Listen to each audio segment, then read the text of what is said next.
안녕하세요. 저는 시모, 시누이 그리고 남편에게 한 방 먹이고 시원하게 이혼해버린 30대 여자입니다. 가끔 제가 이혼을 했다고 하면 아무것도 모르면서 좀 참고 살지. 요즘 젊은 사람들은 이혼을 참 쉽게 생각하는 것 같아. 이런 말을 하는 사람들도 종종 있는데요. 그런 말을 들을 때마다 저를 생각해서 해주는 말인 줄 알지만 고구마 100개를 먹은 것처럼 답답한 마음이 드는 건 어쩔 수 없는 일인 것 같아요. 그런 걱정은 굳이 해주지 않아도 될 텐데 하는 마음이 들기도 하고요. 이때까지는 그저 이혼했다는 사실만 밝혔을 뿐 이혼 사유에 대해서 자세히 설명한 적이 없었는데요. 오늘은 제가 평소 애정하는 사연 열차에서 저의 이혼 스토리에 대해 풀어보려고 합니다. 그러면 시작해 보겠습니다. 저와 남편은 흔하디 흔한 소개팅으로 만나 결혼까지 하게 되었어요. 결혼 당시 남편은 모아둔 돈이 별로 없었고 시댁에서도 대학원까지 다니는 시누이 뒷바라지를 하느라 저희 결혼에 도움이 될 형편이 되지 않는 상황이었죠. 형편이 되지 않다고 결혼을 미룰 수도 없는 노릇이고 미룬다고 형편이 더 나아질 것 같지도 않았어요. 그렇다고 없던 일로 하기엔 남편을 너무나도 사랑하고 있었죠. 남편의 능력을 보고 결혼을 결심한 것도 아니었지만 모아둔 것이 없어도 너무 없던 터라 조금 고민스러웠던 것도 사실이에요. 이런 저의 마음을 알았는지 엄마가 선뜻 집을 내어주시더라고요. 딸이 고생하며 사는 것이 싫다고 하시면서요. 혼자의 힘으론 해결이 불가능한 상황이었기에 전 엄마의 도움을 받기로 했고 그렇게 저희는 남들보다 편하게 신혼집을 마련해 살게 되었습니다. 이런 상황을 시댁에서도 알고 친정에 많이 고마워하셨고요. 아가, 이야기 들었어. 사돈께서 집을 내주셨다며? 이렇게 고마운 일이 어디 있겠니? 너도 알다시피 우리가 막내딸 뒷바라지 한다고 하나뿐인 아들 장가가는데 아무 도움도 주지 못해서 마음이 좋지 않았는데 이렇게 도와주신다고 하니 죄송한 마음이 들지만 한편으론 마음이 놓이는구나. 감사하다고 꼭 전해주렴. 네, 어머님. 저희가 잘 살면서 갚으면 되니 어머님은 신경 쓰지 마시고 아가씨께 더 마음 써주세요. 길게 공부하는 게 여간 힘든 일이 아니잖아요. 그렇게 말해주니 고맙구나. 하여튼 우리 아들이 마누라 하나는 잘 골라왔네. 이런 시모였는데 화장실 들어갈 때 마음과 나올 때 마음이 다르다고 하잖아요. 어쩌면 사람이 그럴 수 있는 건지요. 친정에서 집을 받아 결혼할 때는 그렇게나 좋아하며 감사하더니 막상 결혼을 하고 나니 시모가 변하기 시작했어요.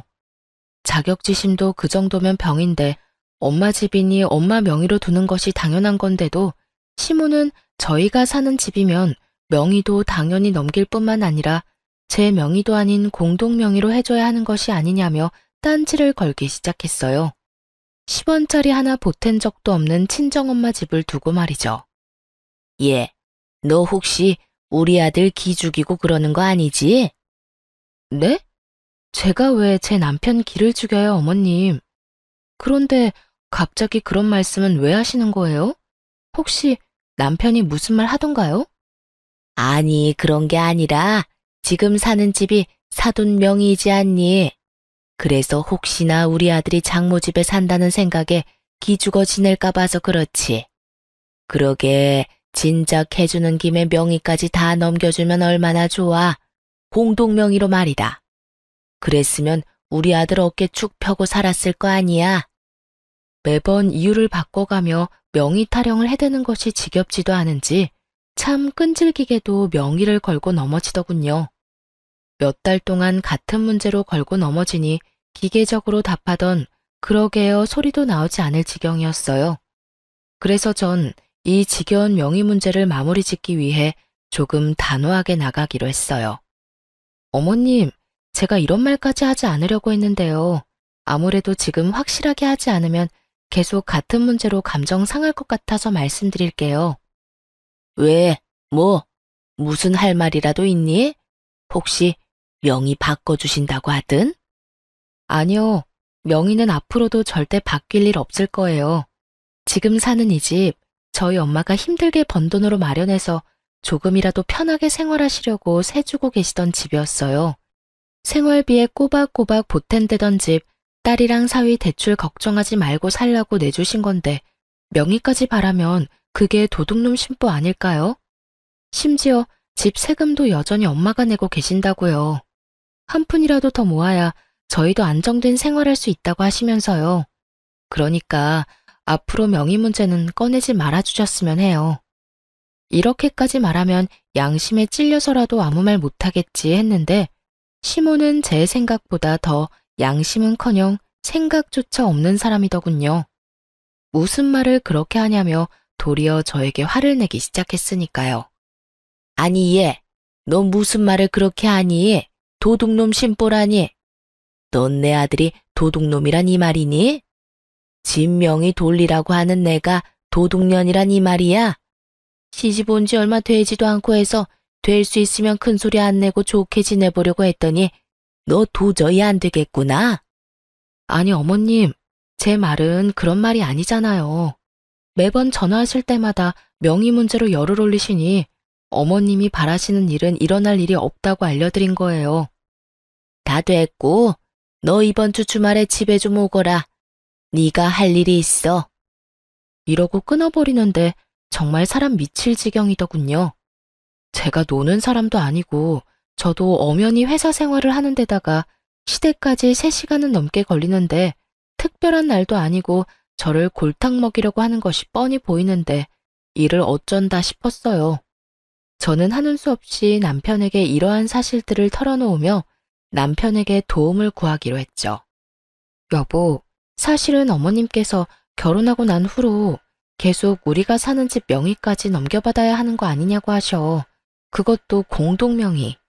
그게 당신 기 세워주는 일이라면서 하시는데 내가 매번 그건 좀 곤란하다고 해도 늘 같은 말만 하시네.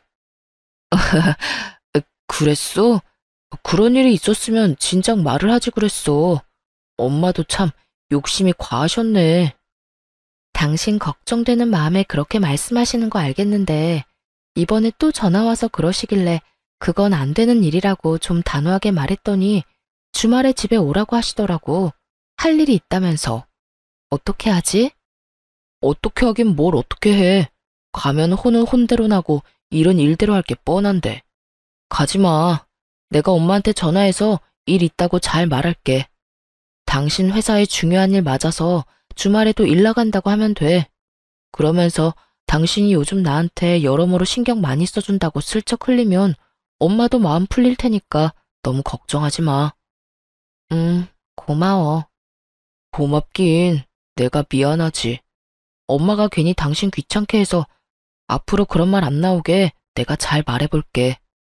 이때까진 남의 편이 아닌 제 편이었던 남편은 호언장담한 대로 시모를 잘 구워 삶은 모양이었어요. 다음날 시모에게서 다정한 목소리로 주말에 바쁘면 굳이 오지 않아도 된다는 전화를 받았거든요. 이로써 더는 시댁 일로 신경 쓸 일이 없겠거니 했는데 글쎄 더 큰 문제가 저를 기다리고 있더군요. 그건 바로 시누이였어요. 시누이는 철딱서니가 없어도 그렇게 없을 수가 없었는데 가끔 시댁에 갈 때마다 제가 본 시누이의 모습은 저희가 오든 가든 인사도 하지 않는 것은 기본이었고 방에서 온종일 뭘 하는 것인지 방은 엉망진창 그런 난리도 또 없더군요. 그런 인간이 집안일을 돕는 일은 전혀 없었고 식사 자리도 가장 늦게 나와 밥만 딱 먹고선 제 밥그릇 한번 치우는 법이 없더군요. 본인 행동은 그따위로 굴면서 입만 열면 하는 말은 가관이었어요.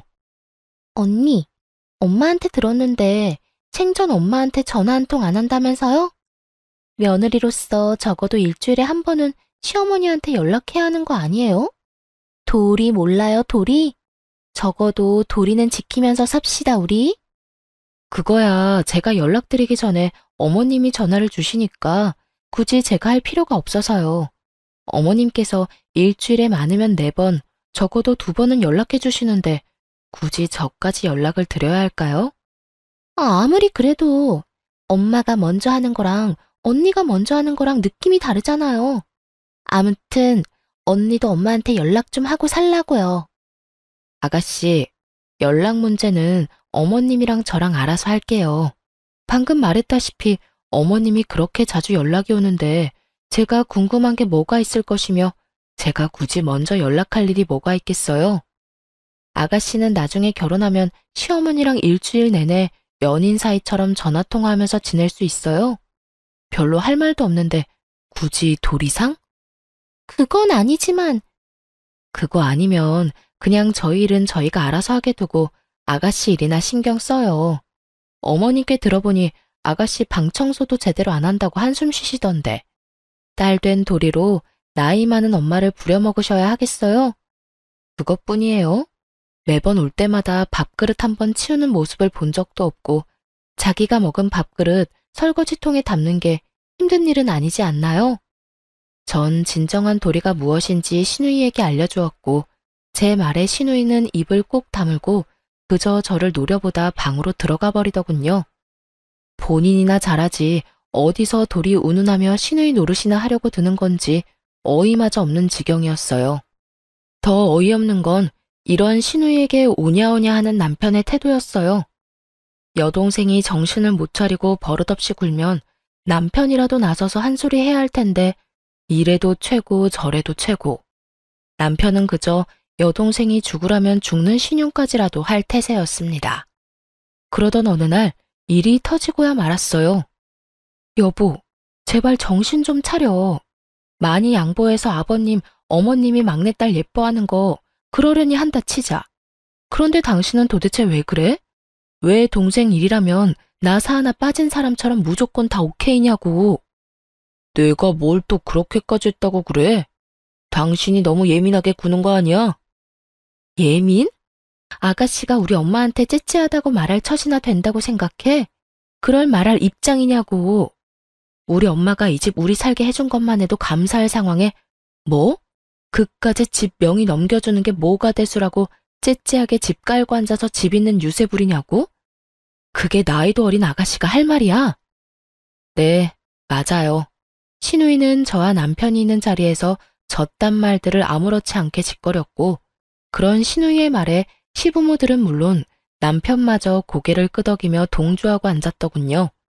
이미 시모와도 다 끝난 문제였고 하물며 남편 놈도 그런 시모가 심했다고 해놓고선 막상 시누이가 이야기를 꺼내니 시누 말이 다 맞다며 고개를 끄덕이는 꼴이라니 집으로 돌아오는 길에 너무 화가 나 남편에게 따져 묻게 된 것이었죠. 제가 이렇게 따지면 사과라도 하겠지 싶었는데 남편 놈이 뭐라는 줄 아세요? 올바른 말 하는데 나이가 무슨 상관이야? 말이야 바른 말이라고. 오늘 지연이가 하는 말 들어보니 틀린 말 하나 없던데 뭘. 지연이 말처럼 장모님이 이왕 집 내주신 김에 명의도 같이 내주셨으면 얼마나 좋아. 당신도 내신 명의까지 넘겨주실 거라 바랬던 거 다 알아. 이러는 거 있죠? 그전까진 시모의 과한 욕심이라고 하던 사람은 어디로 갔는지 여동생이 그딴 식으로 한 말을 옹호라고 나서는 꼴이라니. 남편의 말을 듣는 순간 전 머리끝까지 화가 치솟아 올랐고 그야말로 남편을 쥐잡듯 잡아버렸습니다. 알긴 뭘 알아. 내가 당신이랑 당신 집 같은 줄 알아? 어떻게 사람들이 양심이 없어? 새 한 푼 내지 않고 우리 엄마 집에서 살면서 뭐? 이젠 명의까지 내놓으라고? 거기에다 째째해? 당신은 다를 줄 알았는데 뭐가 어쩌고 저째? 이럴 줄 알았으면 엄마가 집 들어가서 그냥 살라고 할 때 반대하는 거였어. 아니다. 지금이라도 늦지 않았네. 우리 이사 나가. 이사 나가서 대출을 껴서 집을 사든 월세살이를 하든 그렇게 하자고.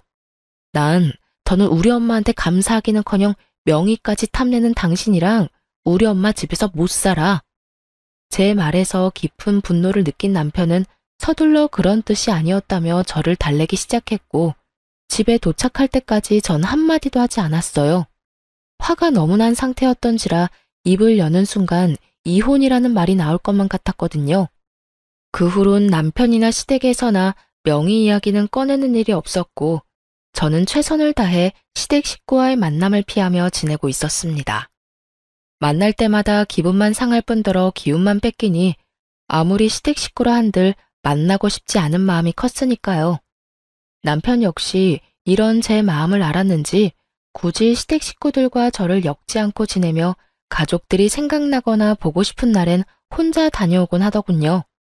지금 생각하면 정말 시댁에 간 건 맞았나 싶긴 하지만요.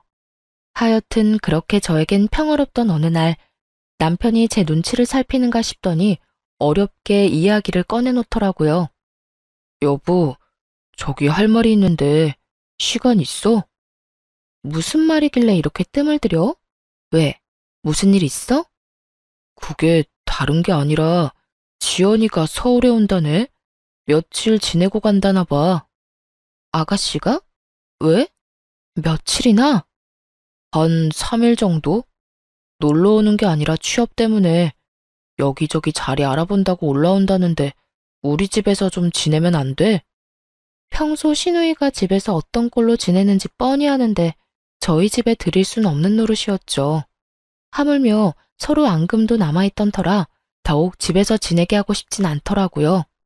누군 고작 3일이라고 할 수도 있겠지만 저에겐 그 3일이 지옥 같을 것이라 믿어 의심치 않았기에 저는 고민할 것도 없이 남편에게 이렇게 말했어요. 당신도 알지? 그때 일로 아가씨나 나나 아직 앙금 남아있는 거. 거기에다 그때 아가씨 그 말 때문에 우리 크게 싸우기까지 했었어. 그런데 우리 집에 아가씨를 3일이나 지내게 하자고? 난 싫어. 절대 싫어. 그리고 아가씨 자기 손으로 뭐 하나 할 줄 아는 것도 없잖아. 나보고 회사 일에 당신 뒷바라지 하는 것도 모자라 아가씨 뒷바라지까지 하라고? 아, 싫어. 여러모로 다 싫어. 그러면 어떻게 해? 서울에 친구도 없다는데. 그러지 말고 당신이 이번 한 번만 양보해줘. 한 번이 2번 되고 2번이 3번 되는 법이야. 난 싫으니까 정 안 되겠으면 호텔이라도 보내든가. 아마 모르긴 몰라도 아가씨는 우리 집보다 호텔이 더 좋다고 할 거다. 왜? 사진 찍어서 인스타 올리고 이런 거 좀 좋아해? 그런가? 하긴 그럴 수도 있겠네. 괜히 우리 집 와서 당신하고 또 싸우기라도 하면 생각만 해도 피곤하다. 그러면 나 지연이 호텔비 결제해 줄 테니까 결제 내역에 호텔 있어도 괜한 오해하지 마. 알겠어. 오해 같은 거 절대 안 할 테니까 집으로나 데리고 오지 마. 그렇게 시누이는 3일 동안 호텔에서 지내게 되었고 저의 예상대로 시누이는 섭섭해하기는커녕 호텔에서 지내는 3일 동안 아주 만족하며 지냈다고 하더군요.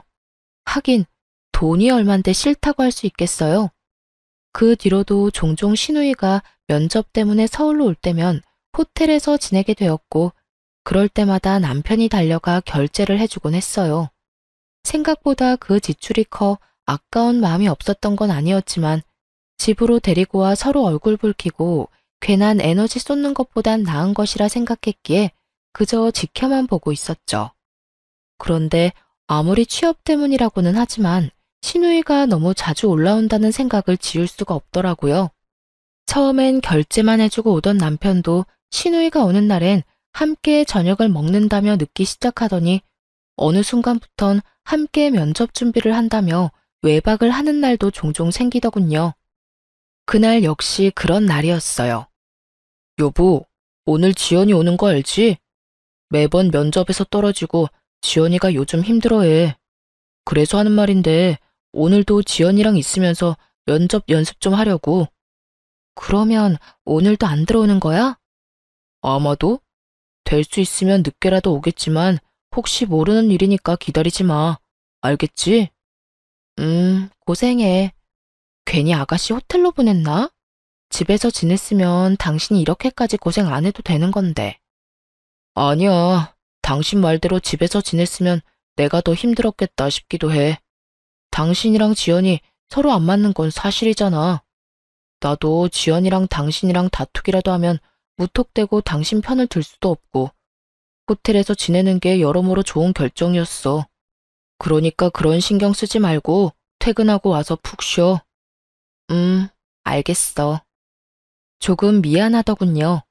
남편의 외박이 잦아지며 쎄한 기분이 들었는데 저렇게까지 저를 신경 써주고 있었다니 괜히 미안한 마음이 들기도 하더라고요. 그런 마음이 들자 그래도 시누이가 취업 좀 해보겠다고 서울까지 와서 저 고생을 하는데 언니라는 사람이 마냥 손 놓고 있는 것도 좀 아니란 생각도 들었고요. 그래서 전 퇴근 후 호텔로 찾아가게 되었습니다.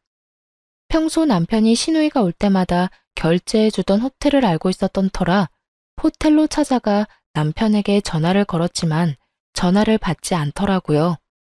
바쁜가 하는 마음에 시누이에게 전화를 걸려는 순간 남편의 뒤통수가 보이더군요.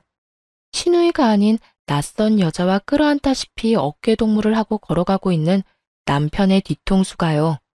그 순간 저는 정말 이성의 끈을 놔버렸고 그대로 두 연놈에게 말 그대로 돌진을 하고 말았습니다.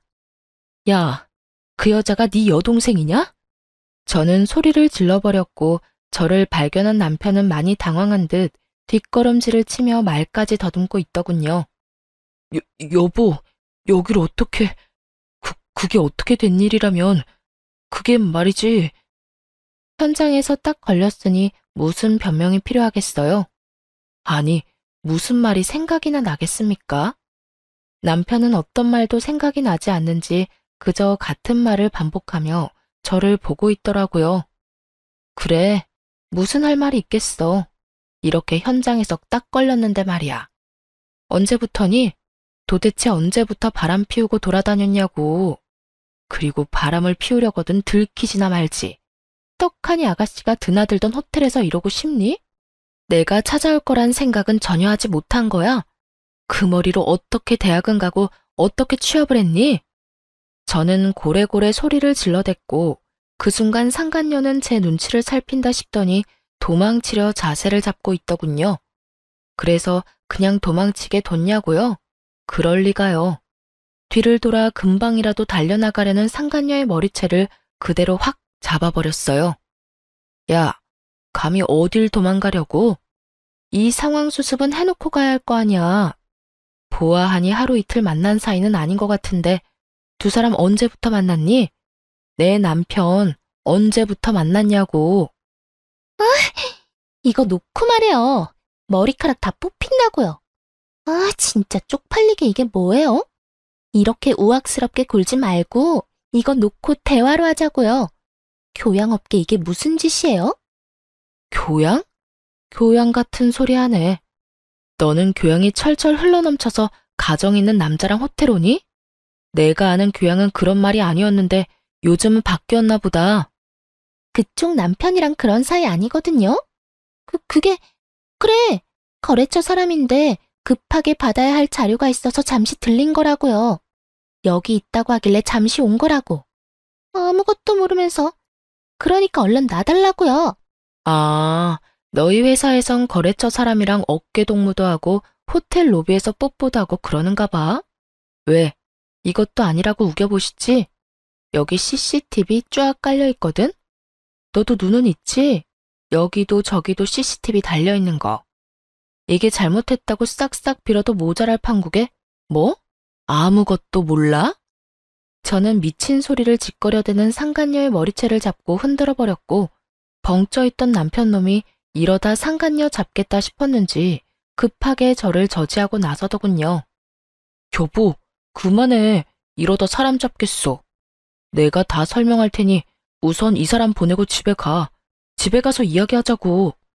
남편은 필사적으로 제 소나기에서 상간녀를 떼놓았고 제가 그런 남편을 노려보는 사이 상간녀는 걸음아 나 살려라 도망을 치더라고요. 저에게 머리채를 뜯기느라 내팽겨쳐진 가방도 챙기지 못하고요. 전 그런 상간녀의 가방을 챙겨 집으로 돌아와 버렸고 남편 역시 그런 저의 뒤를 따라 집으로 들어오더군요. 여보, 내가 진짜 미쳤었나 봐. 당신을 두고 내가 그런 짓까지 하면 안 되는 거였는데 한 번만 용서해주면 안 될까? 당신은 못 믿겠지만 정말 처음이었어. 사랑, 이런 감정이 아니라 한순간 충동, 그래, 충동 같은 거였다고.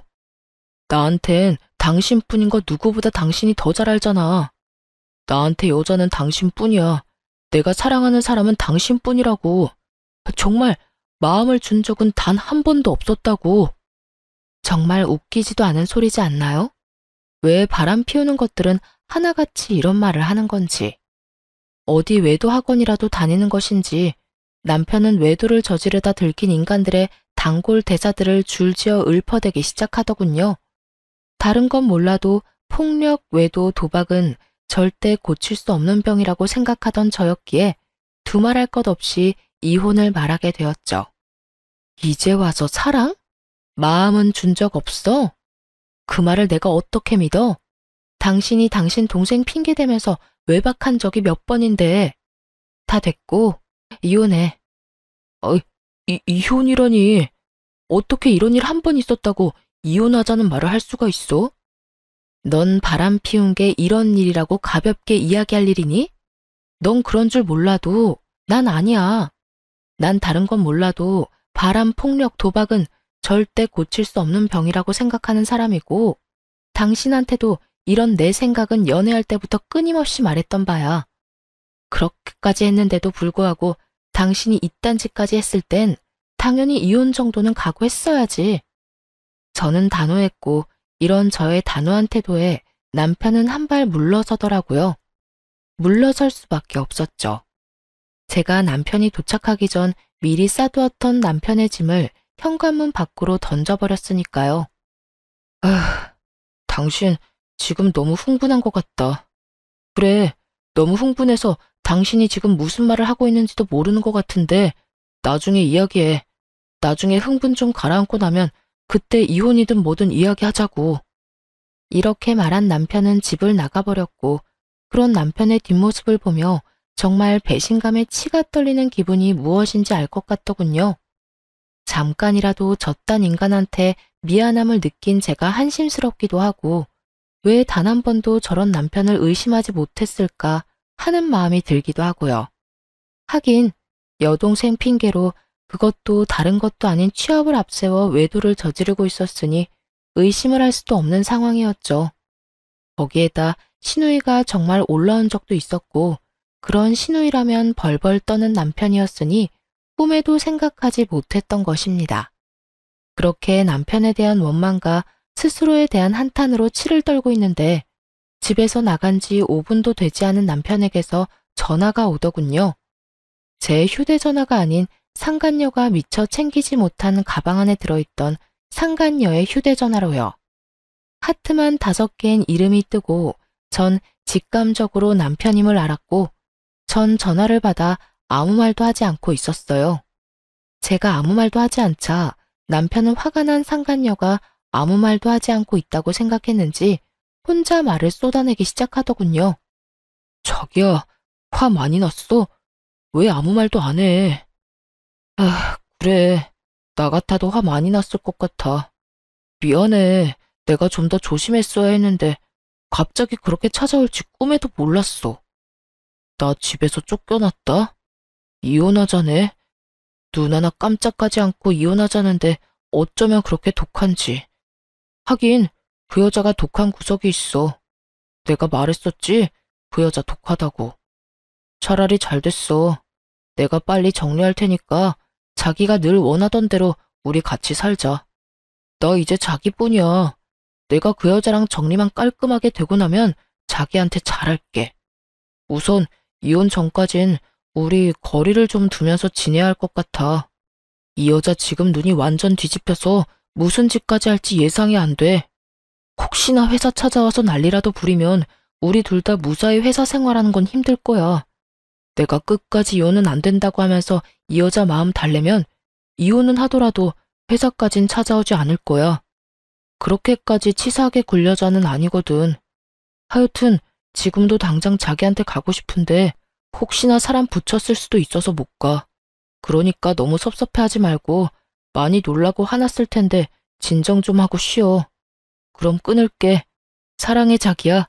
난 자기밖에 없어.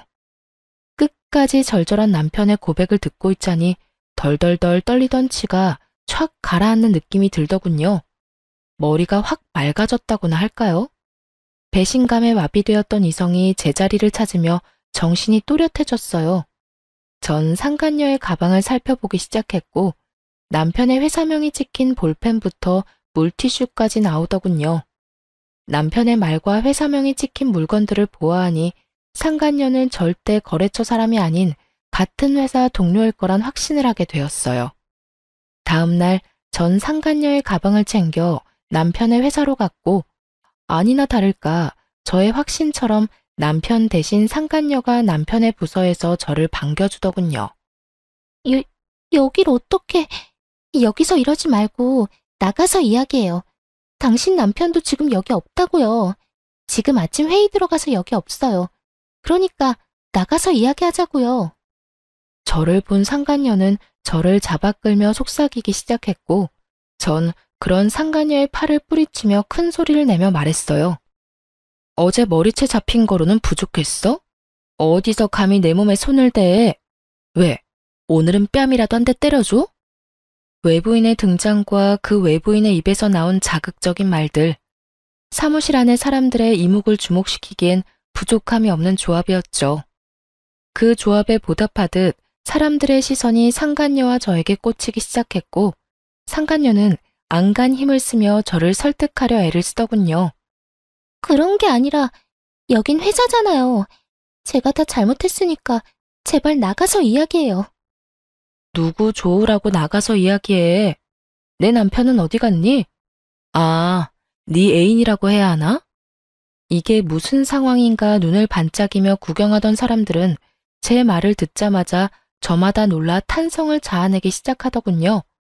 손가락질하며 그럴 줄 알았다 하는 사람들도 있었고요. 이보세요. 이것도 엄연히 명예훼손인 거 알고 있어요? 경찰에 신고하기 전에 당장 나가요. 나가서 이야기를 나누든 뺨을 때리든 나가서 하자고요. 경찰? 경찰은 내가 부르고 싶은 심정이야. 아, 다 됐고 내 남편 얼굴 보고 가겠다는데 그것도 안 되는 거니? 호텔은 너랑 다녀도 호적은 아직 내 남편인데 얼굴 정도는 보고 가야 하지 않겠어? 이호민 씨, 혹시 이호민 씨 어디 갔나요? 제 입에서 남편의 이름이 나오는 순간 남편이 저에게로 달려오는 모습이 보이더군요. 얼굴이 사색이 되어서요. 여보, 회사까지 찾아오면 어떡해? 내가 내 발로 오겠다는데 네가 무슨 상관이야? 그리고 내가 그냥 왔겠니? 네 애인 가방 주러 왔어. 어제 호텔에서 두고 간 가방. 아, 여기 안에 전용 휴대전화도 있었는데 몰랐지. 하긴 몰랐으니까 어제 전화로 그딴 말이나 짓거려댔겠지. 여보, 그럼 어제 나랑 통화한 게 당신이야? 다 듣고 있었던 거야? 그런데 왜 아무 말도 안 했어? 내 욕을 그렇게나 하는데 내가 무슨 할 말이 있겠어. 그렇게 싫어하는 줄도 모르고 참고 산 내가 바보 등신이지. 하여튼 이 가방 안에 우리 이혼 서류도 들었으니까 도장 찍어서 법원에서 봐. 그렇게 원하는 이혼 해줄 테니까 둘이 함께 알콩달콩 잘 살아봐. 그 행복 언제까지 이어질진 모르겠지만 그렇게 소원이라니 물러서 줘야지. 여보, 그 말을 다 진심이라고 생각하는 거야? 어제는 나도 화가 나서 그랬어. 다 진심일 리가 없잖아. 그리고 아무리 그런 상황이라도 그렇지 회사까지 찾아오면 어떡해. 이렇게까지 난장판을 치면 회사 생활 어떻게 하라고. 내가 이 와중에 니놈 회사 생활까지 걱정해줘야 해? 전현 회사 생활까지 걱정해줘야 하냐고. 내가 너같이 모자란 거 데리고 살아주니까 진짜 혹은 줄 알았니? 네가 잘못했다고 빌면 마음 약해져서 네가 원하는 대로 움직여줄 거라 생각했어? 꿈도 꾸지 마라. 내가 이때껏 참고 산 건 니까지 것도 남편이었으니까, 니까지 걸 사랑했으니까 다 참고 산 거야. 이젠 나한테 사랑 같은 건 없어. 그러니까 나한테 다른 거 기대하지 말고 이혼 준비나 해. 전 냅다 소리를 질러버렸고 제 말을 듣고 있던 직원분들 중엔 저에게 감정이입을 과하게 하셨는지 우시는 분도 계시더군요. 그 사람들 사이에 손톱을 물어뜯으며 주변 눈치와 제 눈치를 살피는 상간녀와 눈이 마주치는 순간 저는 이렇게 말하고 그 자리를 떠났습니다. 너 상간녀 소송 준비해? 아주 잘 열심히 준비하는 게 좋을 거야. 내가 너도 가만두진 않을 거니까. 그렇게 무사히 이혼 통보와 함께 회사에 소문내기를 마친 저는 변호사를 만나며 이혼 준비에 정신없는 날들을 보내고 있었어요. 이혼 결정만 하면 당장이라도 이혼할 수 있을 줄만 알았는데 현실은 그렇지 않더라고요. 특히나 남편은 이혼에 협조적이지 않았고 상간녀 역시 쉽게 인정하지 않았어요. 그렇게 점점 지쳐가는 사이 저의 전투력을 다시금 일깨워주는 연락을 받게 되었어요. 그 상대는 바로 신우이였어요. 언니, 오빠 무슨 일 있어요? 오빠를 왜 나한테 물어요? 오빠를 언니한테 묻지, 그러면 누구한테 물어요? 여전히 되바라진 신우이의 말을 듣고 있자니 남편 놈이 아직 시댁엔 아무 말도 하지 않았구나 싶더라고요. 이 꼴을 보기 싫어서라도 제 입으로 다 말을 해버릴까 싶기도 했지만 그래도 이런 건 본인 입으로 해야 한다 싶은 마음에 조금 참기로 했죠. 오빠 바쁠 거예요. 요즘 이런저런 일이 많아서 정신 없을 거예요. 왜요? 무슨 일 있어요? 급한 일이면 회사로 전화해 보든가요. 급하긴 한데 회사까지 연락할 일은 아니고, 그냥 언니한테 말할게요. 저 드디어 취업이 됐는데 오빠 집이랑 가깝더라고요. 한 번에 가는 교통편도 있고. 그래서 말인데 저 따로 지낼 곳 구할 때까지 오빠 집에서 지내도 되죠? 한 달 정도면 되지 않을까 싶은데. 역시는 역시다 싶더군요. 어쩌면 처음부터 끝까지 이리도 당당하게 사람 속을 뒤집어 놓을 수가 있는지 전 당연히 안 된다고 했고 신우이는 개거품을 물며 따지기 시작했어요. 하루도 절대 안 되는 판국에 한 달이요? 될 거라고 생각하는 건 아니죠? 혹여나 그런 기대 같은 거 하는 거면 버려요. 난 절대 내 집에 아가씨를 들일 생각 따윈 없으니까. 그러니까 받을 때까지 오빠한테 전화해서 그 잘난 아가씨 오빠랑 상의해요. 애먼 사람 괴롭힘을 생각하지 말고.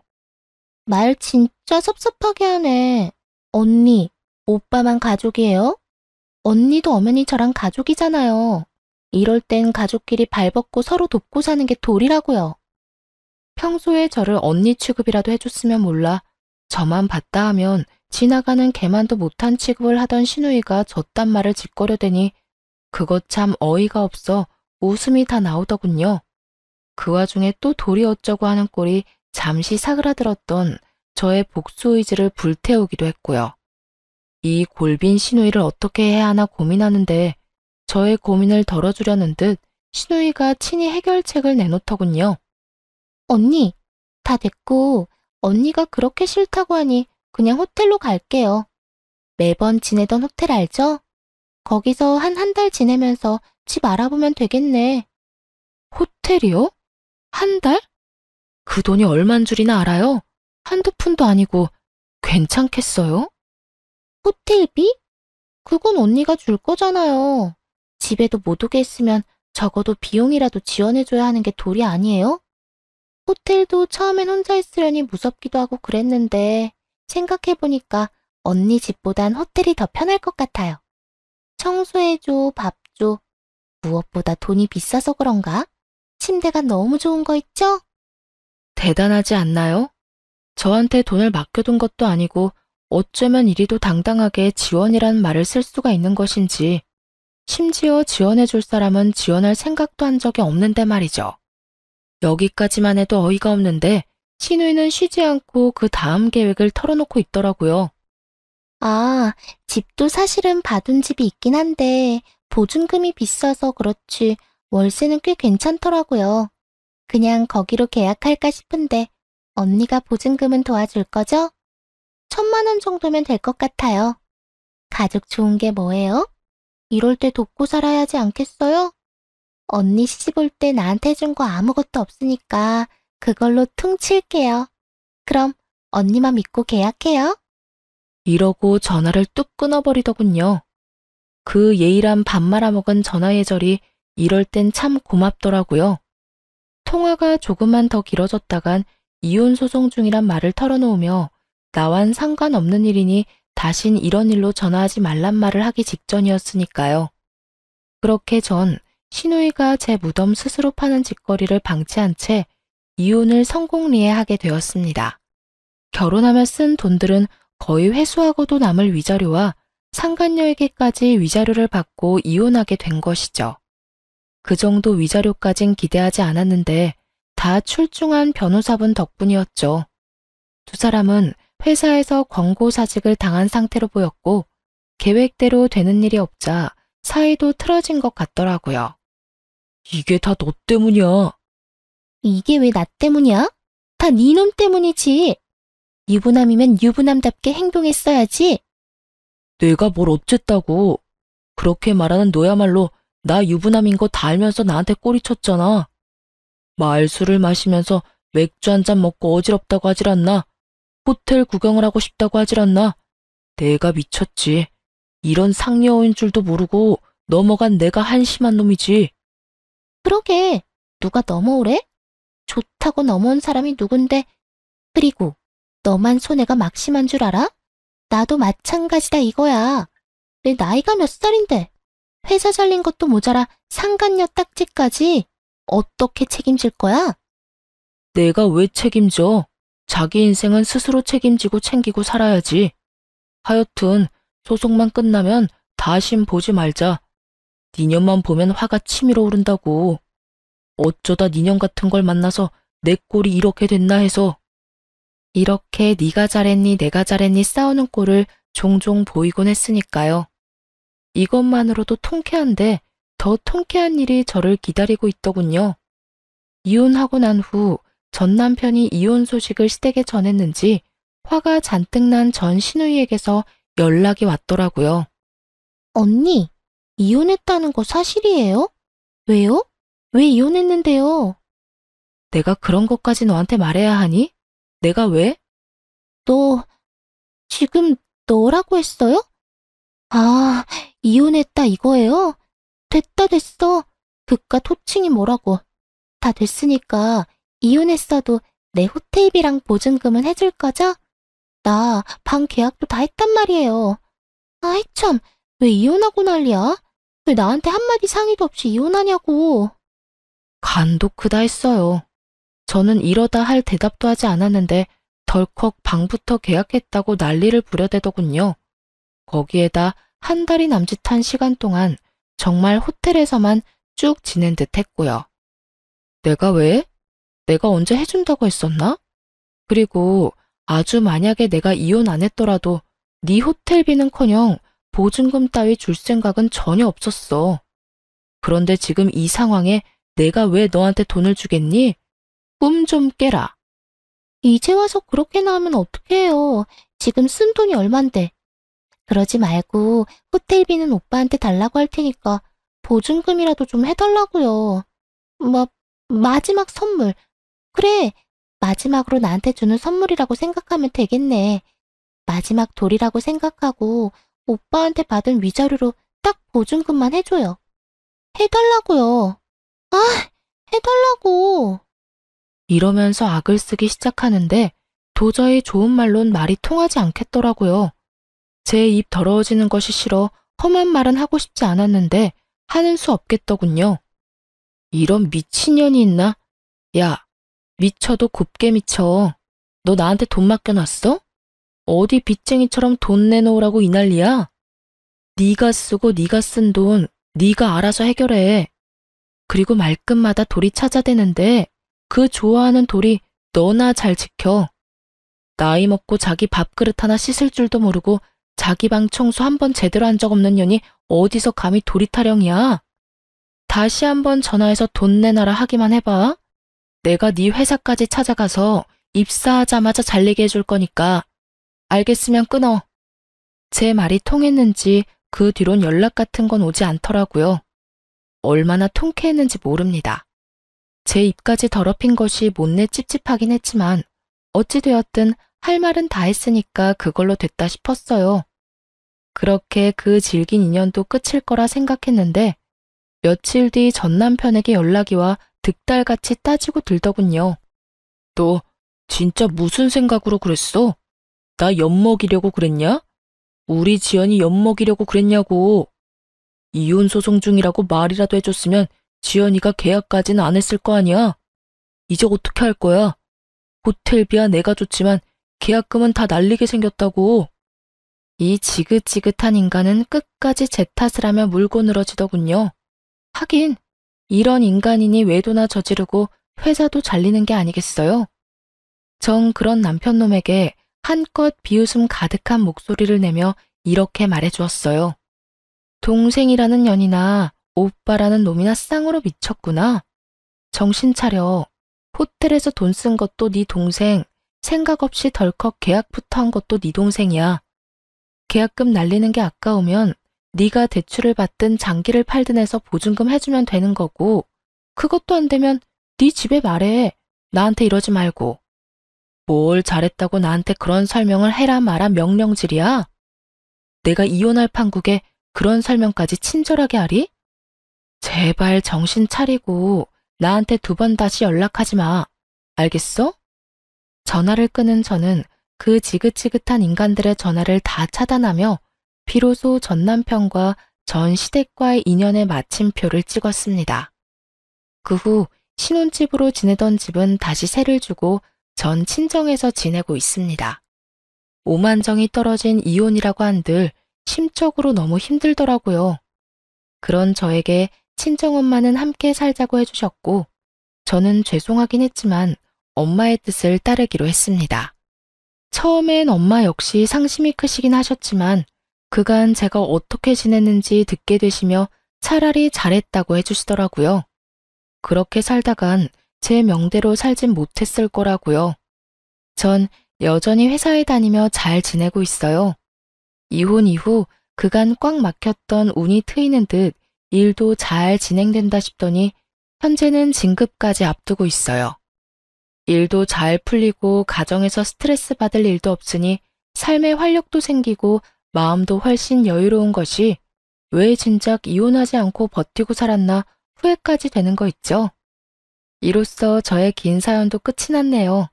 저의 긴 사연 함께 해주셔서 감사합니다.